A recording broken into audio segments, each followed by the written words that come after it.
Welcome to the Parenting in the Digital Age podcast. Many parents are concerned that their child might be falling behind. Others are just looking for ways to help their children thrive, not just in the classroom, but socially and well into their future careers. Each episode, we explore the challenges facing parents in the modern world, from behavior, education, and nutrition to device and gaming addiction. We interview a range of leaders in the area of childhood development to help you successfully navigate parenting in the digital age. Here is your host, Lainie Liberti. Welcome to Parenting in the Digital Age, where we explore the challenges and opportunities of raising kids in a world filled with technology. Today, we have a very special guest with us, Lainie Liberti. Laney is an author, a speaker, community leader, and advocate for alternative education who has been pioneering the Worldschooling movement. She has founded Transformative Mentoring for Teens, co-founded Project Worldschool, and has recently released her first book, Seen, Heard, and Understood, which quickly climbed to the top of the Parenting New Releases category on Amazon. Through her work and travels, Laney has developed a wealth of knowledge on the subject of personalised learning and adolescent mental health, and we're very excited to dive into these topics and more in today's podcast. Laney, welcome to the show. Thanks for joining us. Please share with our listeners in your own words what you do and what you are passionate about. Wonderful. Yes. Thank you for the invitation, Jamie. I'm so happy to be here with you on your podcast. So like you said, my name is Lainie Liberti, and one of the most important roles that I play, you left out, and that is the role of being a mom. I would say that's probably the most meaningful role I've taken on in my, 50 some odd years of life. And that's the role that actually inspires all the work that I do. And I just want to give you a teeny bit of my origin story, which will help bring some context to all the conversation we're about ready to dive into. So I, like I said, am a mom. I'm a single parent, and I'm originally from California. And in 2008, California experienced a crash of our economy, and that affected the whole state. And I was a business owner at the time, having worked in advertising and marketing for almost 18 years. And the last 8 of those years were my business, my agency. It was a branding agency that served green eco companies and nonprofits. But the thing that I heard all the time from my son, who was really the most important thing to me, was, "Mom, you're always working and you never spend time with me." And that cut right through to my heart like a rusty knife. It just, I can't even tell you how hard that is to hear. And especially from the ears of a single parent, we're doing everything that we can to provide, to be, mom, dad, all of it. But there's never enough hours in the day. And when the economy crashed, it was, for me, the opportunity to make a change. So near the end of the year of 2008, I knew I wasn't bringing my staff back. And one night, just inspiration, I turned to my son, and it was like 9 p.m. in an October night. And I looked at him, and we were in the office way too late. And I said to him, his name is Miro. I said, "Miro, what do you think if we just get rid of all this stuff and go have an adventure?" And he stopped his game. Of course, we're talking about technology. He stopped playing his game. He turned around, he looked at me, and he said, "Are you serious?" And I said, "Oh, yeah." And he's like, "Okay, one question first." I was like, "Sure." And he said, "Do I have to go to school?" And I said, "No, that's okay. Let's go have an adventure. I'm sure that, 1 year, which is what we decided on, 1 year of travel is going to be way more educational than 5th grade could be, of course." And we decided to do that. With that, we were off. It took about 6 months to prepare everything. And, we put things in storage and sold and gave away most of our stuff. And we were off, and we had enough savings for 1 year. And because of the comment that my son had always said to me that I didn't spend time, my main goal was to be present. And I wanted to be in partnership with him, with everything that we did. This adventure was our adventure. This adventure was not me yanking and pulling him to have fun, based on something that I wanted to do. This was our adventure in partnership. And so together we created all of these sort of, I call them scaffolding, because I kind of need to know how I can manage, the world, when we're choosing a non-conventional path. And the scaffolding looked like everything that we decide we're going to do in partnership. I'm not the boss, you're not the boss, but together we're accountable for making all of the decisions about what we're going to spend, where we're going, how long we're staying, what we're going to do, what our answers are going to be to everything. And we're just going to do this completely in partnership. And we created some other structures in place. And I could talk about those later. If you're interested, just let me know. But that was 15 years ago, actually. And just to let you know, he was 9 when we left, 10, just turning 10. He's now 24. And our 1 year turned into really 12 and a half, 13 years. And then the years during COVID, we were here in Mexico, not traveling, but that was 15 years ago. So my son has grown up on the road or outside of his home country more than he's actually spent inside of his home country. And through that journey, our journey was really a focus on learning, on immersive experiential learning. We also combined a lot of social learning, and as well as accountability towards our mental health. So to be in partnership with another person, it doesn't mean you're equal or you're the same. It just means two people, nobody has power over each other. Each one of us has different roles. And part of my role was to help facilitate the learning, and part of his role was to continue to be curious and bring joy. And we did all of those things, and we kept adjusting and bringing in more tools and creating more structure that we needed to live without rules. And you're like, wait, what? Structure without rules? Yeah, it can be done. And all of that brought together the launch of a new business, which you mentioned in the introduction, which was Project Worldschool. That we launched Project Worldschool together, my son and I, when he was 14.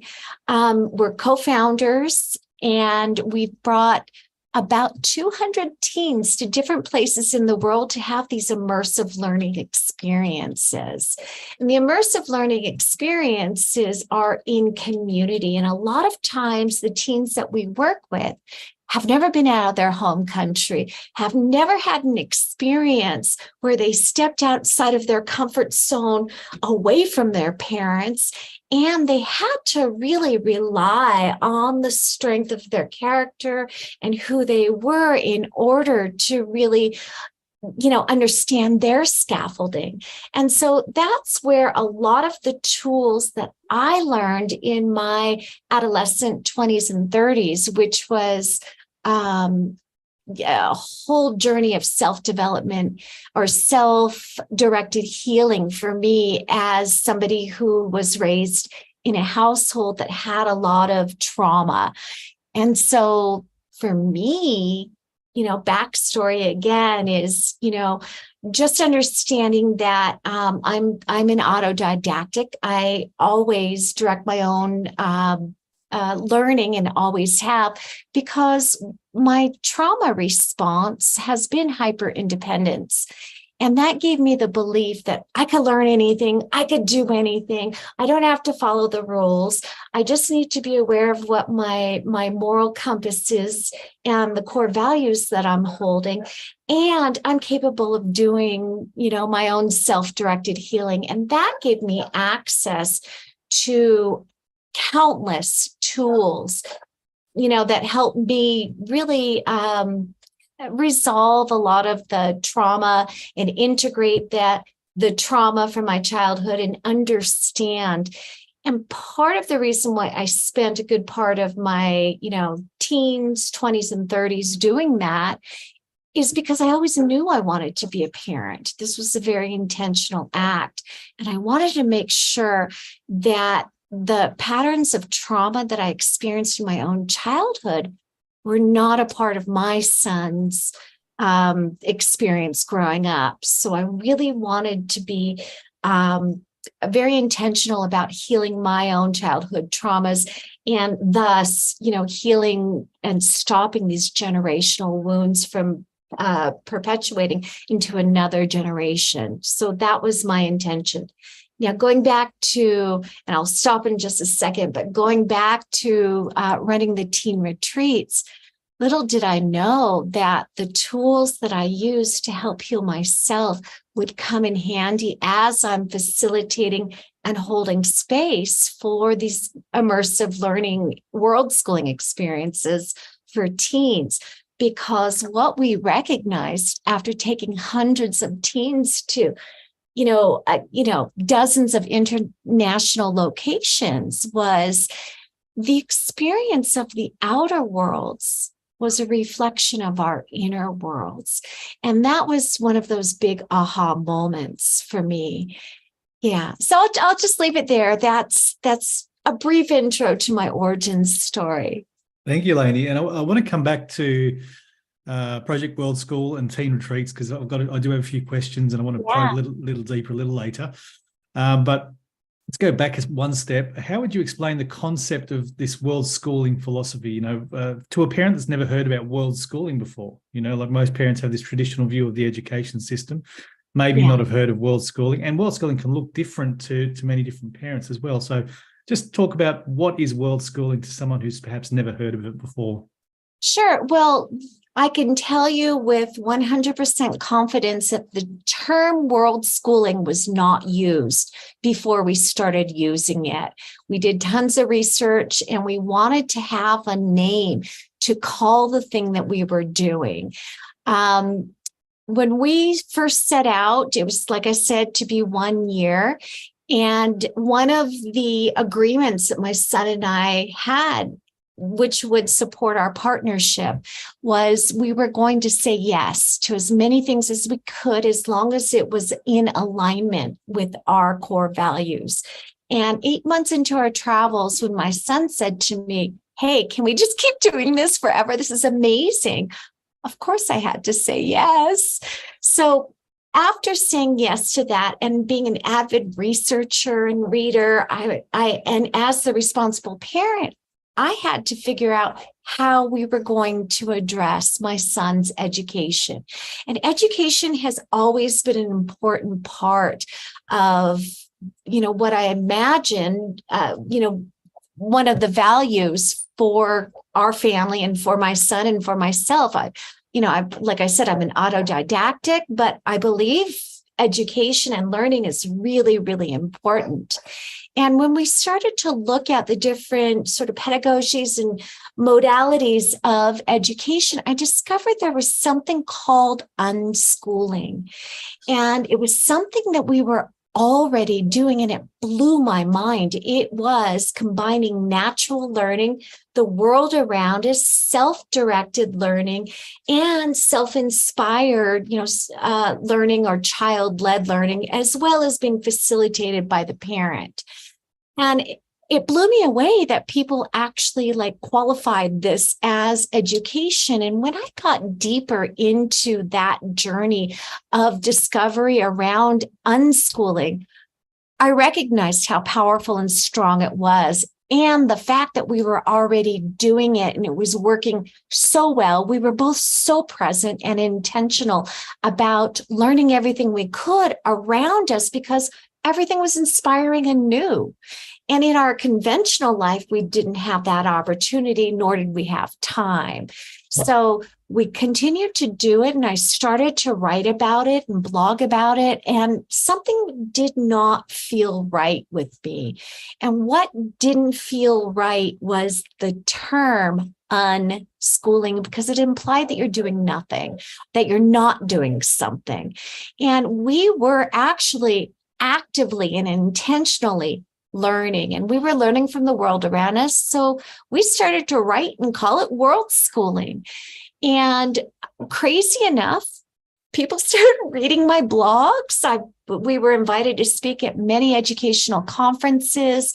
I've written articles for some really big magazines, and I've been interviewed on lots and lots of podcasts, and we did a TEDx talk about Worldschooling and our journey. And because people started to recognize us as the ones that were talking about it, they started to write in and ask us questions. And here we are, one mom, one child traveling in Latin America. And the questions we're getting is, how can a family of 5 affordably do this? And, I have this big question mark above my forehead, like, we're 2 people. I don't know how to answer this. Or where should I go in Southeast Asia? And again, another giant question mark over my head. And so at the time, this was really in the heyday of Facebook, before it was Meta. And I thought, you know what, let's just create a community, because we can crowdsource these answers with families all over. We'll call it Worldschooling, and we'll see folks that are interested in taking a trip with a family. It could be long, could be short. And let's join as community under this label and really learn from one another. Now, because I formalized the movement or the idea of education and travel together, I'm not the first person in the world to do it, I'll tell you that. But I was the one to formalize it and use the language of Worldschooling. I also wanted to make sure that our community was really inclusive. I really like the idea, because we're so diverse. We're from different worlds, same world, but different nations. And we all have different backgrounds, different likes, different political beliefs, spiritual, religious beliefs. We're diverse. And that's one of the things that makes the world so amazing. So Worldschooling is defined by me, and most people that are involved in this movement have adapted this definition. So it's any family that decides to use the world as their classroom. You can have multiple different traveling styles. You could travel as a nomad nonstop. You could be an expat and move to another country. You could take vacations only and live a conventional life. You could not travel and invite people from other cultures into your world, or integrate different types of media or art or theater or that kind of thing as a way of exposing your family to other ways of thinking, cultures, history, that sort of thing. And so not only can you have different travel styles, you can also have as many education styles as there are people. You could be a homeschooler. You could be in a conventional school. You could homeschool with curriculum. You could be an unschooler like we were, which was zero curriculum.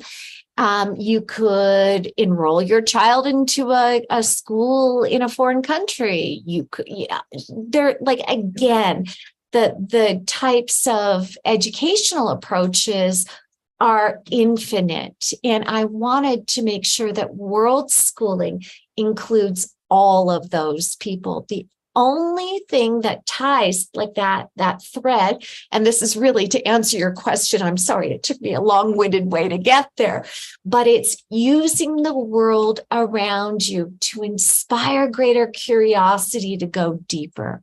Because we find that when you learn in context, it's deep and meaningful. Yeah. Yeah, and thanks for the context, because world schooling isn't this thing that, in your case it was, where you literally say, hey, we're selling up, we're giving everything away, and we're embarking on a significant life change. But most people would struggle to do that.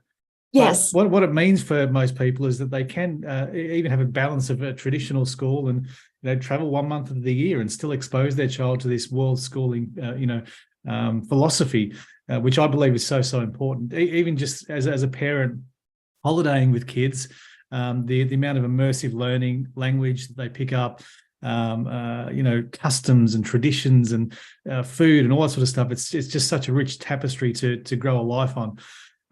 So let's maybe talk a little bit about some of the success stories. I'm wondering if you could share a success story or two. I mean, apart from your son, I mean, like if we have a look at the success that you guys have had, I mean, this is a young man who's co-founded an organization, part of a movement, inspiring others, become an entrepreneur in his own right.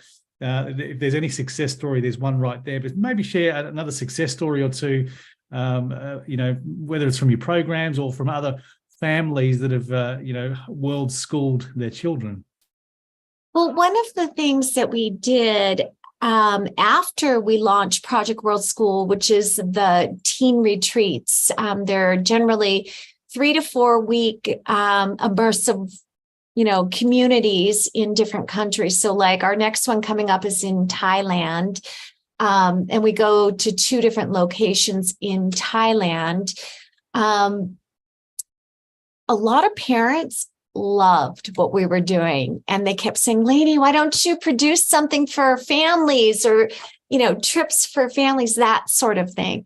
And I was like, no, I don't really want to work with families, but I think there's great value in expressing the need to come together as a community and get other families and children to meet other world schooling families to normalize that. So my son and I also launched Project World School Family Summits, and we have hosted 10 family summits or conferences, different places around the world over the last 10 years.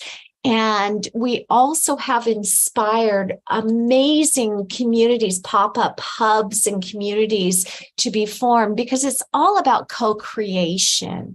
In terms of answering your question with a success story, I think anytime any human being, whether it's a child, a teen, a family, or even a grandparent, becomes comfortable with creating a new idea about what education can be, what life can be, and redefining what the term stability is.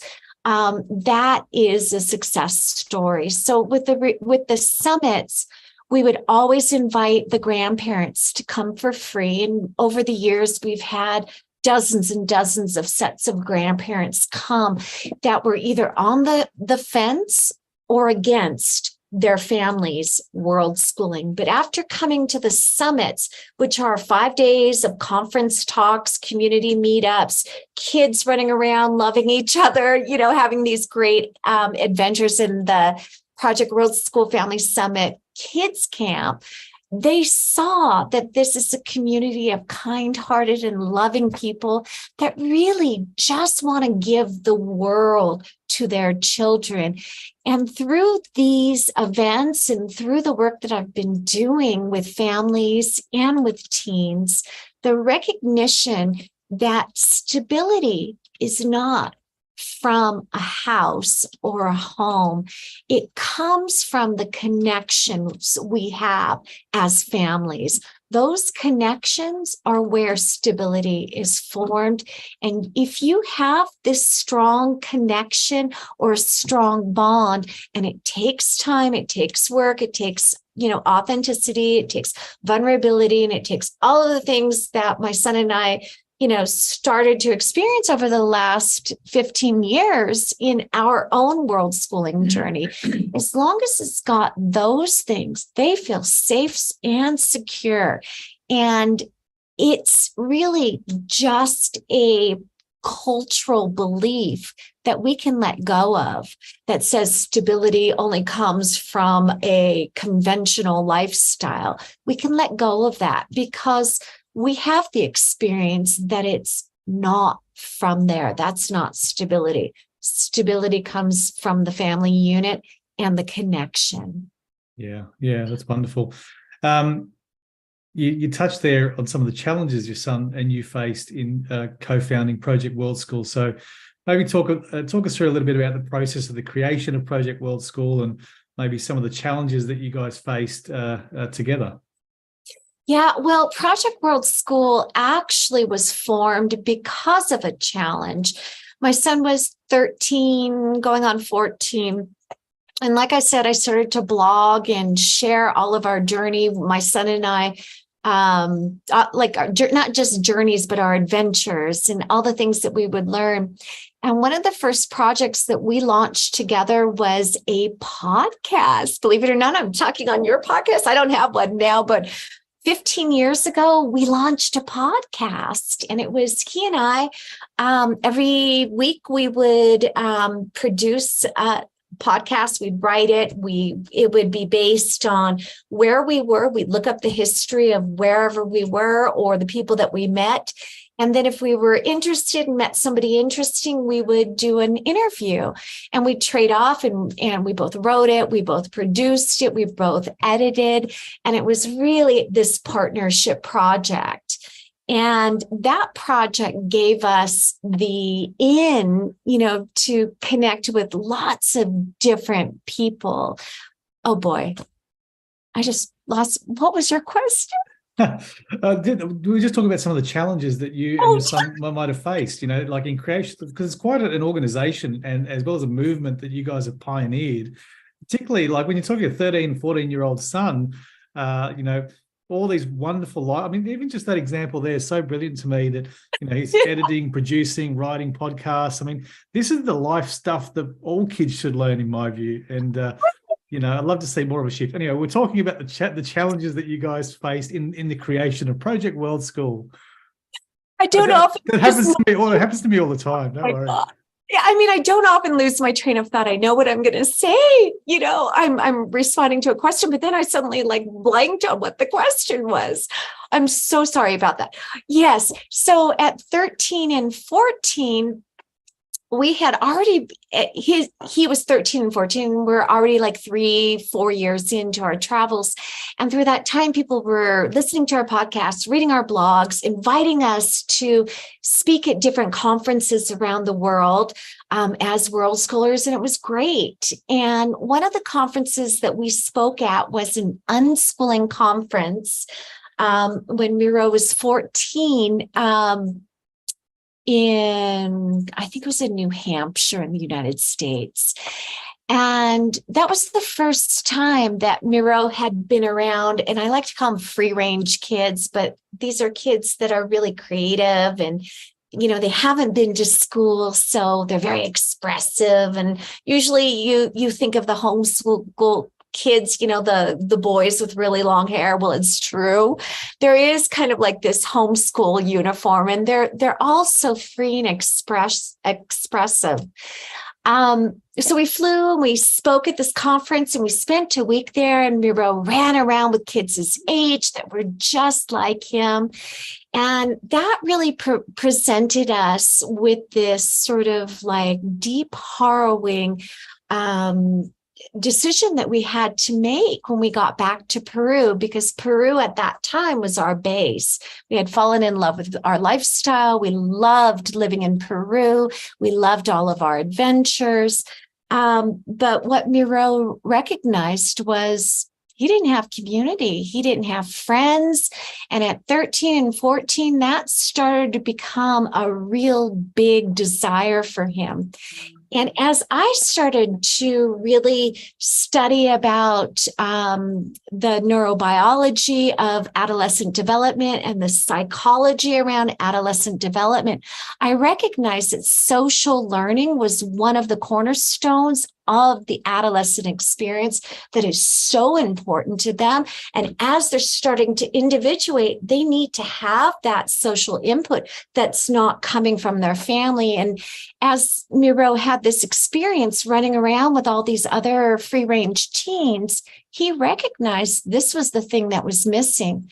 So we came back to Peru and we had this really deep heart-to-heart.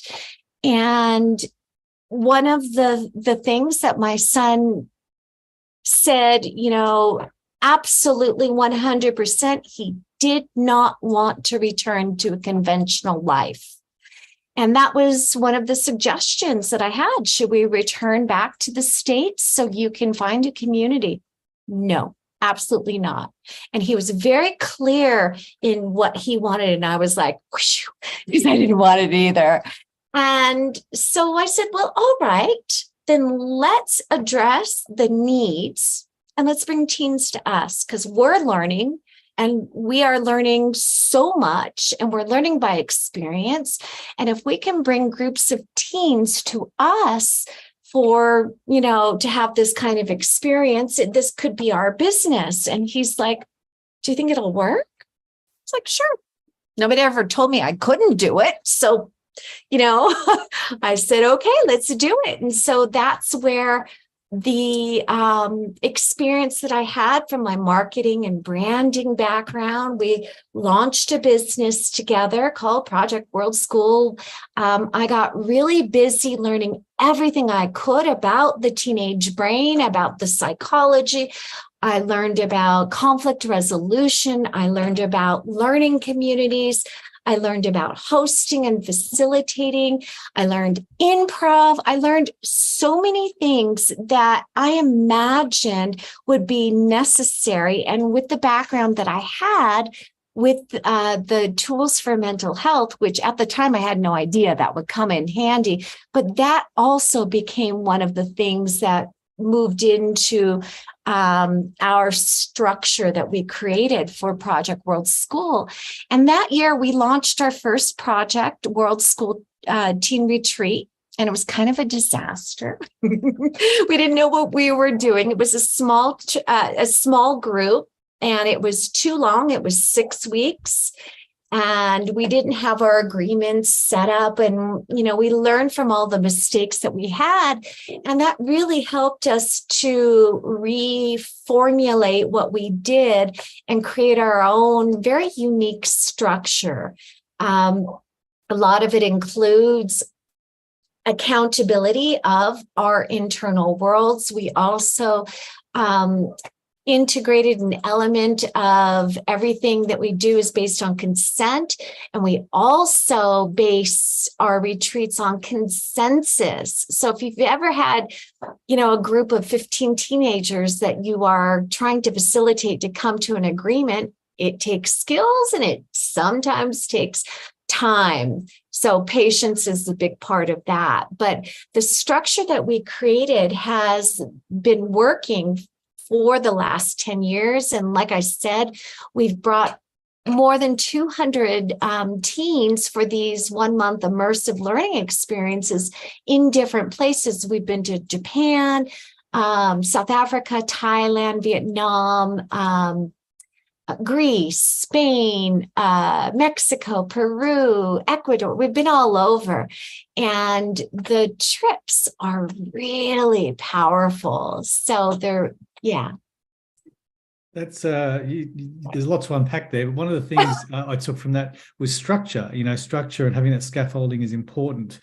And world schooling isn't just something that parents can just pack up everything and embark on this journey, because you're going to miss those things like the social element. So having some sort of structure around how you can facilitate those meaningful learning experiences is important as a parent, I think. And that's certainly one of the things that you took away from that early experience with you and your son.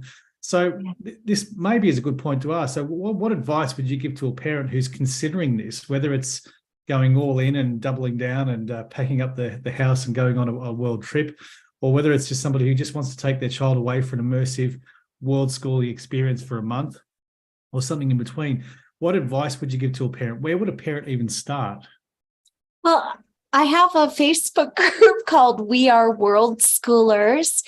And that Facebook group is a wonderful place to start because we've got dedicated threads that share all of the communities that are being co-created by the members. We have tons of threads of conversations of people asking questions, but it's really about getting support around you. And a lot of times, if we're setting out to do something that is outside of the conventional way of living, it's hard to get that support from our family or our close friends because we're choosing something different. And a lot of times people are not supportive, and that can be discouraging. A lot of times the lack of support from our immediate family or friends or community in our conventional life, they're not meaning to be mean or not supportive. They just don't understand this new idea that you have. So find a community of folks that are actually world schooling, get in some of these Facebook groups or join my community. It's a website called weareworldschoolers.org, and get as much support and information as possible. And once you have that, go participate in a pop-up or meet another family who's in an area that you plan on traveling to, and make sure that you're not taking this path alone. We're all seeking connections, and we're seeking, a way to belong. And that's part of our human desire. Like, our humanity really is about connecting with one another. So your families may need additional support. The other thing that is a little more sort of sensitive to talk about, which is looking very clearly at your family dynamic. If something is not working in your family dynamic in your conventional life, it's going to be amplified on the road because there's no escaping one another. You can't go into your room. You're not going to work. You're not, doing your regular, habits in your daily life. You are together as a family. So it's a really wonderful time to be intentional about your family culture. So before you leave on your journey, of course, there's the practical things like, savings and insurance and all that stuff. Sure, that's important. But I really feel like the emotional and family connection, that's going to make or break, even if you have all of the other stuff, the visas, the banking, the flights, if you have all that stuff taken care of, great. But you know what? You can wing that stuff and figure it out on the fly. It's the connection. It's the family culture. And I always recommend to create a journey in partnership, because you want your children to have as much skin in the game as you've got. This is our family's adventure, not just me pulling you to go have a good time, because it's going to be miserable and you're going to hate the role of being the enforcer. You really want to be able to do this in partnership. And sometimes that looks like a week of downtime in a foreign country. Sometimes that looks like deciding that you're going to leave somewhere quicker than you thought you would, or staying longer than you thought you would. So it's about the flexibility and the ability to communicate and really talk about what's happening in the internal worlds as a family, as part of your family culture. Some really important considerations there, and I appreciate you sharing those so openly. In terms of, I want to take a little step back to there's a month-long retreat coming up in Thailand, you mentioned, for teens. So parents don't come along to that, do they? We send the teens off to this. Okay, good. I've got a teen in mind. Now, tell me a little bit about, because this is maybe a selfish question, but I'm sure other parents listening will get wonderful benefit from this question as well. But what sort of activities will our teens undertake in that month-long retreat? What are some of the outcomes that you're aiming for? Just what does some of it look like? Sure. Well, a big focus is really from an internal world perspective, and then I'm going to answer your question about the actual activities. But a big focus of our trip are two things. It's the internal world and it's the connection through community, right? So we're co-creating together. Sorry, give me just a sec. Yeah. Right. Okay. Sorry. So it's the co-creation of community, and it's really about the internal worlds. One of the first things that we introduce to our teens is the recognition of what it means to be in your comfort zone. And that's really important. Each person defines what is in their comfort zone and what they actually do in order to rejuvenate, to relax, to really get that core sense of being comfortable. And we ask them this before we come on our trip during our pre-trip interview, right? What's your style of self-care? And then when we're on the trip, we talk about each person's comfort zone. And then we talk about the space that's outside of the comfort zone. And in conventional, vernacular, people just say, I'm in my comfort zone, or I'm so far out of my comfort zone. But we take time to actually redefine that. And we call that space outside of the comfort zone the stretch zone. And that's the space where we're not really super comfortable. We're learning, we're stretching, we're growing, we're expanding. And our trips are really outside of our comfort zone. They're stretch zone experiences almost for the full month. And I'm asking our teens to notice when their stretch zone starts to actually expand.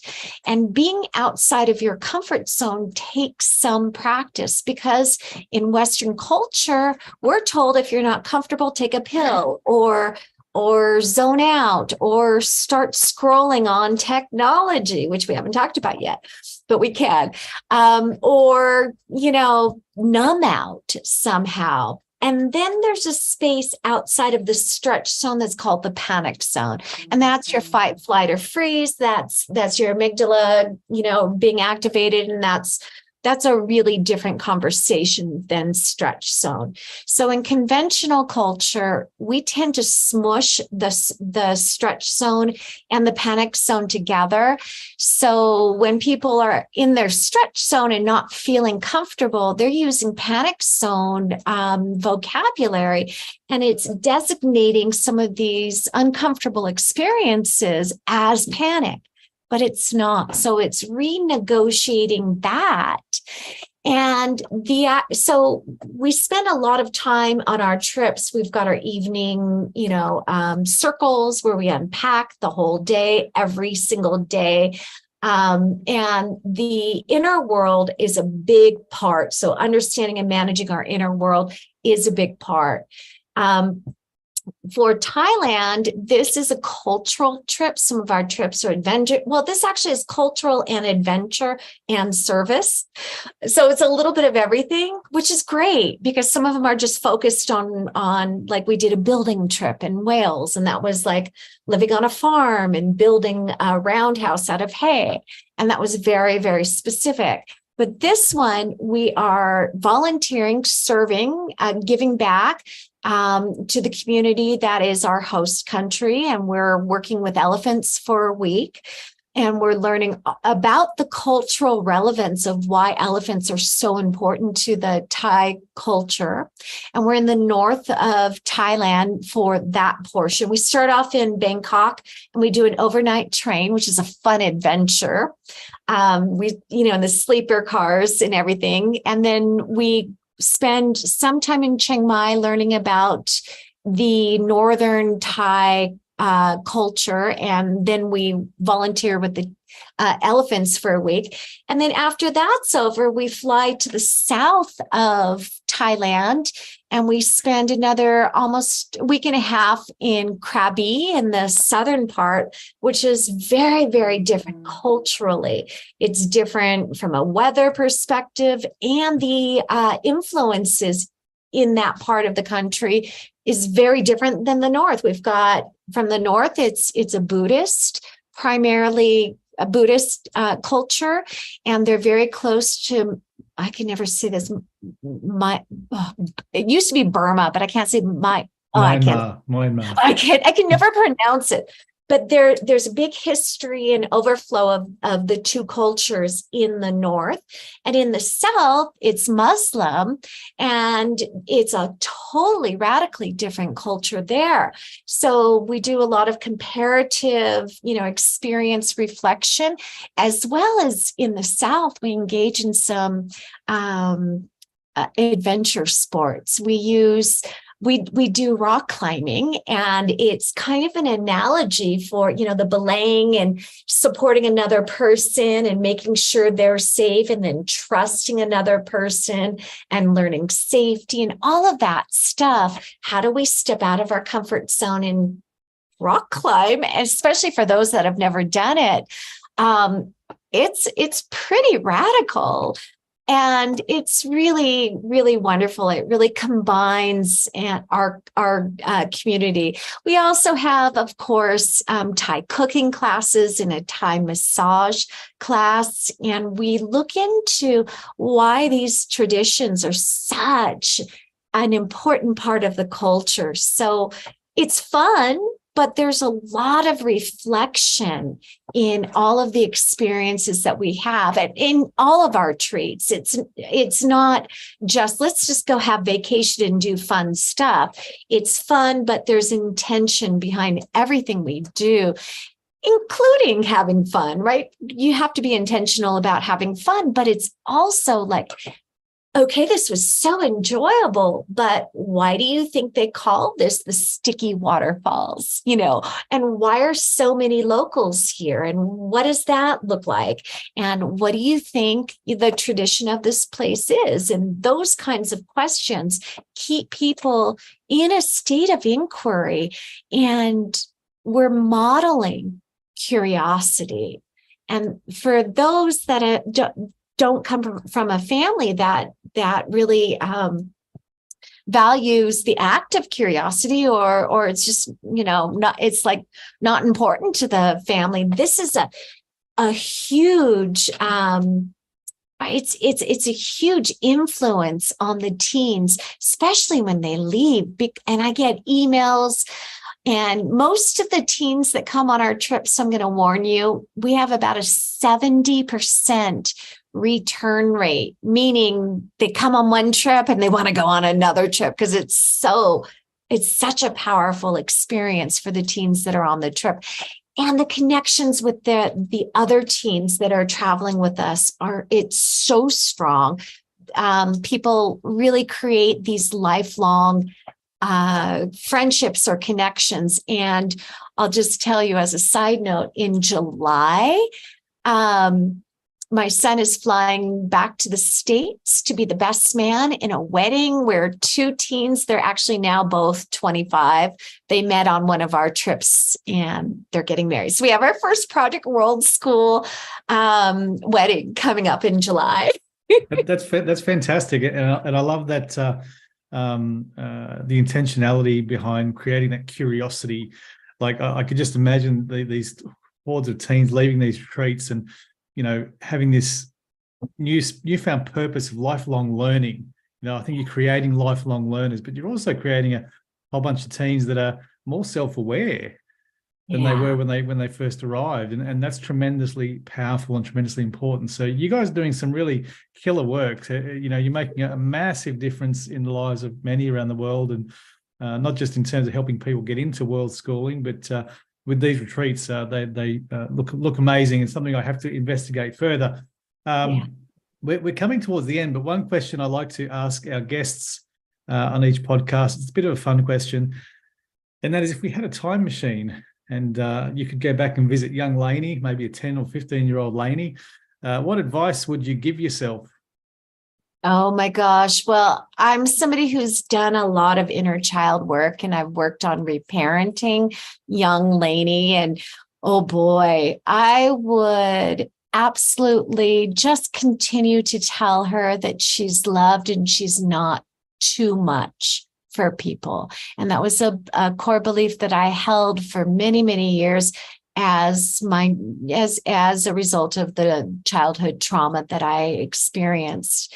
And I think, and I guess you didn't ask this question, but I'm just going to add it here. The inner work that I've been committed to doing for the majority of my life is such an important part of who I am. And it's also defines the space where I connect with other teens. And I didn't know this particularly until 2020 hit. And because we've facilitated a Worldschooling community, people started reaching out left and right. Lainie, our teen is struggling during this lockdown. What can we do? You know, it's not just about that they can't travel with you. And obviously we weren't traveling, you know, during 2020 and 2021 for the most part. But it's not that they just can't travel, but they feel like the world around them is not safe. And that's when I took all the work that I had done with self and the tools that I had used and the techniques and tools that I facilitated on the teen retreats. And I launched transformative mentoring for teens and started teaching these skills for mental health. They're tools for mental health, and they address everything from passions and purpose to shadow work to tools to overcome fear, to recognizing triggers, to limiting beliefs, to defining core values. So many different tools and all things that we use in our own lives, very intentional. I started to facilitate with teens online. And that also, a year after doing that, I recognized that from the feedback that I was getting from the teens, like, oh my gosh, this helped me. I would not have gotten through this pandemic if it wasn't for your mentoring, your classes, and the connections that we have maintained and created during this time. And the messages that I received from parents that their teens were actually had suicide ideation during this time, but I helped them through that by being there and showing up for them. So that prompted me to write the book with the tools and some of the stories about my own childhood traumas and things that I did to overcome those things. And I also talk about partnership parenting in my book. So the book itself, like if I would have told my 15-year-old self, you're going to write a book when you're in your 50s, I would have said, you're crazy, because I hate writing, but I did. And yeah. So there's a book, there's courses. I still teach the courses online, and I mentor teens one-on-one through Zoom, through the same application that we're using tonight. So, yeah.